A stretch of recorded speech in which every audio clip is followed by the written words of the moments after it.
Hello, আমার প্রিয় ছাত্রছাত্রীরা, আশা করি তোমরা সবাই ভালো আছো। আজকে তোমাদের সঙ্গে যে বিষয়টা নিয়ে আলোচনা করব সেটা হচ্ছে বৃত্ত অঙ্কন এবং বৃত্তের বিভিন্ন অংশ চিহ্নিতকরণ। তার আগে একটা কথা বলে রাখি, চ্যানেলটি ভালো লাগলে অবশ্যই সাবস্ক্রাইব করে দিও এবং এর সাথে সাথে নতুন আপডেট পেতে। চলো তাহলে শুরু করা যাক। প্রথমে বলি বৃত্ত অঙ্কন। তাহলে বৃত্ত অঙ্কন করতে গেলে আগে জানতে হবে বৃত্ত কাকে বলে। বৃত্ত কাকে বলে বলতে গেলে যেটা হয় সেটা হলো একই সমতলে অবস্থিত দুটি বিন্দু, একটা স্থির বিন্দু একটা চলমান বিন্দু। স্থির বিন্দুকে কেন্দ্র করে চলমান বিন্দুটি যদি একবার সম্পূর্ণ ঘুরে আসে তাহলে যে চিত্রটি অঙ্কন করে সেটা হলো বৃত্ত। তাহলে আমি এখানে যেটা উদাহরণ নিয়েছি সেটা হলো একটি 3 সেমি দৈর্ঘ্যের ব্যাসার্ধ বিশিষ্ট বৃত্ত অঙ্কন করি। তাহলে আমরা যদি 3 সেমি ব্যাসার্ধের একটা বৃত্ত অঙ্কন করতে চাই তাহলে আমাদের প্রথমে আগে জানতে হবে বৃত্ত, কেন্দ্র, পরিধি, ব্যাসার্ধ, জ্যা, চাপ এগুলো আগে জানতে হবে। তাহলে প্রথমে আমরা যেটা করি আগে সেটা একটা বৃত্ত অঙ্কন করি, যেমন করে আমি সংজ্ঞা দিলাম তেমনভাবে।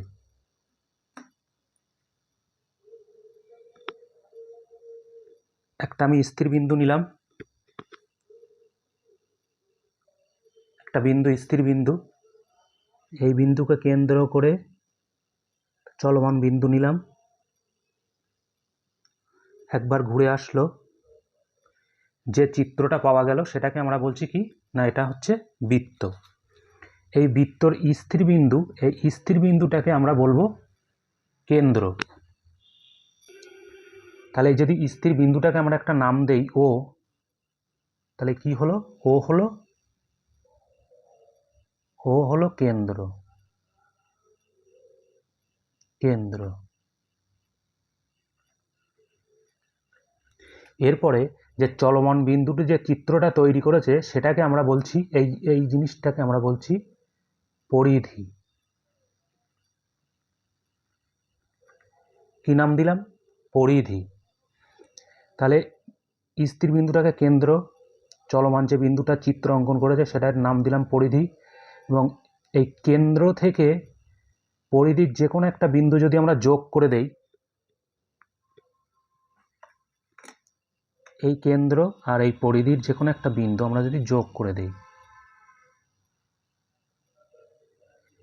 যেটা পেলাম সেটা এই রেখাংশটাকে আমরা বলছি হচ্ছে ব্যাসার্ধ। তাহলে এর নাম যদি আমি এ দেই তাহলে কি হলো, ও এ হলো ব্যাসার্ধ।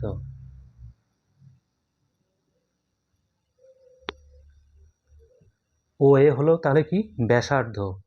এবং এর সাথে সাথে আরেকটা বলি,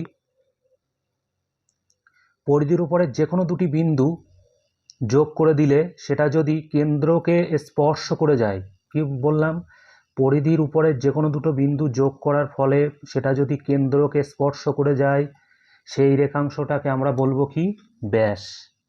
তাহলে আমরা পরিধির উপরে যে কোনো দুটো বিন্দু নিলাম, এই বিন্দুটা যোগ করে দিলাম, যেটা কি হলো কেন্দ্রকে স্পর্শ করেছে, এর নাম যদি আমরা দেই সি ডি, তাহলে কি হলো সি ও ডি হলো ব্যাস। সিওডি হলো ব্যাস। এবং দেখা যাচ্ছে এই বিন্দু থেকে এটার দূরত্ব, এই বিন্দু থেকে এটার দূরত্ব একই, তাহলে ব্যাসের অর্ধেক এখান থেকে পাওয়া যাচ্ছে কি। তাহলে আমরা উল্টো করে যদি বলি, আমরা ব্যাসার্ধের দ্বিগুণ। ঠিক আছে, তাহলে কি পেলাম, ব্যাসার্ধের দ্বিগুণ অথবা ব্যাসের অর্ধেক।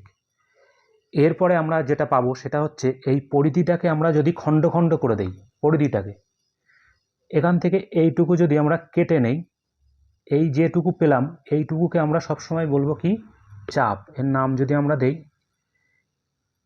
এল এম, তাহলে কি হলো এল এম হলো চাপ।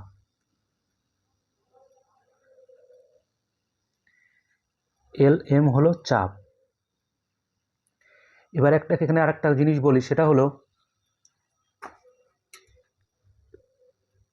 এই যে ছোট চাপটুকু নিলাম, এই অংশটুকু আর বাইরের যে অংশটুকু পড়ে আছে সেই অংশটুকু দুটো নাম আছে। এই ছোট অংশটুকে আমরা বলি কি উপচাপ, মানে এলএমটাকে আমরা অনেক সময় বলে থাকি উপচাপ, এবং এই যে বাকি যেটুকু পড়ে আছে এটুকু বাদ দিলে পরিধির যে অংশটুকু পড়ে আছে সেই অংশটুকুকে আমরা কি বলবো অধিচাপ। তাহলে উপচাপ আর অধিচাপ হয়ে গেল। এরপরে যেটা আছে সেটা হলো জ্যা। জ্যা হচ্ছে পরিধির উপরে যে কোনো দুটো বিন্দু যোগ করে দিলেই আমরা জ্যা পাবো। পরিধির উপরে যে কোনো দুটো বিন্দু, মানে এই পরিধির উপরে আমি যদি যে কোনো দুটো বিন্দু যোগ করে দেই সেটা আমরা পাবো জ্যা। এই পরিধির উপরে যে কোনো দুটো বিন্দু যোগ করে দিলাম, জ্যা পেলাম। সেটা হতে পারে সি বিন্দু ডি বিন্দু যোগ করে দিলাম, এটাও কিন্তু জ্যা। এই জ্যাটাকে আমরা সবসময় বলে থাকি কি বৃত্তের বৃহত্তম জ্যা হলো ব্যাস। তাহলে উল্টো করে যদি বলি ব্যাস হলো বৃত্তের বৃহত্তম জ্যা, তার মানে সিডি ব্যাস এটা হলো বৃত্তের বৃহত্তম জ্যা। আর যেই অংশটুকু নাম দিয়েছি, যদি আমি নাম দেই বি ই, এই বিই হলো জ্যা। তাহলে কি হলো বি ই হলো জ্যা। এর সাথে সাথে সি ডিও কিন্তু জ্যা, সি জ্যা। ঠিক আছে, এরপরে আর একটা বৃত্ত আমি অঙ্কন করছি, এটার মধ্যে বেশি ইয়ে হয়ে যাচ্ছে। আমরা যদি আর একটা বৃত্ত অঙ্কন করি,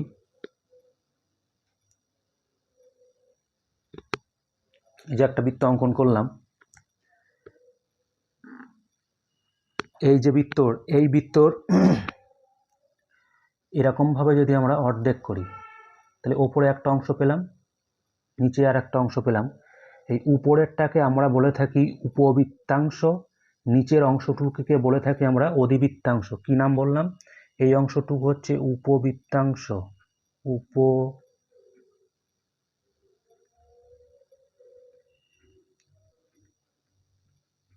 উপবৃত্তাংশ। নিচেরটুকু হচ্ছে অধিবৃত্তাংশ।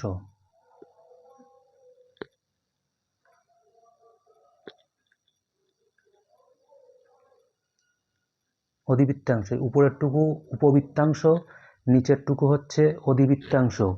এরপরে আর একটা জিনিস জানা দরকার, সেটা হচ্ছে বৃত্তকলা।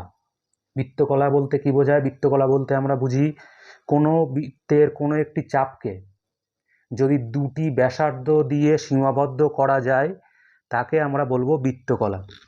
যেমন আমি যদি এখানে এই বৃত্তটার ক্ষেত্রে ধরি, এই বৃত্তটার ক্ষেত্রে তাহলে আমরা যদি এইটুকু চাপ নেই, এখান থেকে এইটুকু একটা চাপ নিলাম, এটাকে আমরা ব্যাসার্ধ দিয়ে সীমাবদ্ধ করব এটাকে। তাহলে এইভাবে একটা দাগ দিয়ে ব্যাসার্ধ দিয়ে দিলাম, এই অংশটুকু এইভাবে দাগ দিয়ে আমরা ব্যাসার্ধ দিয়ে দিলাম। তাহলে এই যে ব্যাসার্ধ দিয়ে যে অংশটুকু আমরা ঘিরে ফেললাম যে ব্যাসার্ধ দিয়ে, এই অংশটুকুর নাম আমরা বলবো বৃত্তকলা। তাহলে একটা বৃত্তের অনেকগুলো বৃত্তকলা পাওয়া যায়, ছোট ছোট টুকরো করে এইভাবে ভাগ করে দিলে অনেকগুলো বৃত্তকলা পাওয়া যায়। একদম শেষে আসি, সেটা হলো এক কেন্দ্রিক বৃত্ত। এক কেন্দ্রিক বৃত্তটা কি? এক কেন্দ্রিক বৃত্ত হচ্ছে একটি কেন্দ্রকে বৃত্ত যেটা একটা কেন্দ্র দিয়ে অনেকগুলো বৃত্ত অঙ্কন করা যাবে, মানে একটা কেন্দ্র দিয়ে অনেকগুলো বৃত্ত। তাহলে এই বৃত্তটাকে আমরা যদি ধরে নেই, তাহলে এই বৃত্তটাকে এই কেন্দ্রটাকে দিয়ে আমরা আবার একটু বড় করে নিলে আমরা আর একটা বৃত্ত অঙ্কন করতে পারবো। এরপরে আর একটু বড় করে নিলে আমরা আর একটা বৃত্ত অঙ্কন করতে পারবো।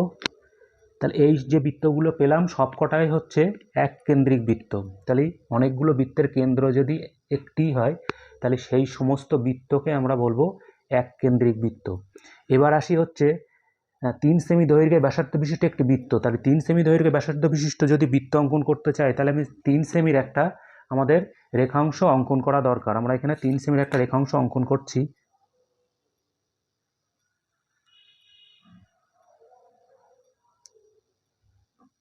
3 সেমির একটা রেখাংশ নিলাম, এটা হচ্ছে 3 সেমি।